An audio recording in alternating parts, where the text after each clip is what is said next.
Всем привет! Представим, что возникла ситуация, когда нам необходимо что-то заварить, ну или прихватить, а электроды у нас закончились, ну или их в принципе нету.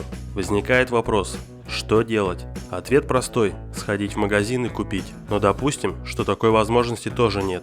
А заварить ну прям очень надо. Смотрите, сварочный электрод состоит из металлического стержня и защитного покрытия. Покрытие необходимо для стабильного горения дуги и защиты металла от воздуха, чтобы металл не окислялся. А сам стержень – это по сути сварочная проволока, которой у нас тоже нет. Но у нас есть обычная проволока, а точнее у нас есть гвозди. Состав сварочной проволоки от обычной сильно отличается. А вот обычной проволоки от гвоздя нет. Это обычная сталь. Сваривать таким материалом можно. Но скорее это будет не сварка, а наплавка. Провара двух свариваемых изделий как такового не будет, но держаться они будут, причем достаточно прочно. Сейчас я вам это продемонстрирую на примере двух уголков. Гвоздь 150, диаметром примерно с 4 электрод. Ток необходимо выставить на 20-30 ампер больше, чем обычно при сварке электродом. Так как нет защитного покрытия, наш так называемый электрод нет-нет да будет прилипать. В этом нет ничего страшного.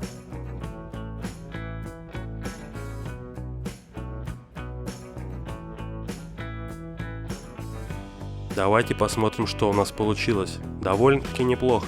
В каких-то местах даже есть провар. Соединение получилось достаточно прочное. Я знаю людей, они электродами хуже варят. Я уверен, что таким способом я смогу заварить трубу под давление, что она даже подтекать не будет. Как видите, в экстренных ситуациях, если нет электродов, все-таки можно воспользоваться этим способом. Но лучше сходить в магазин и купить электроды. Надеюсь, кому-то это видео будет полезно. А на этом все. Всем спасибо за просмотр.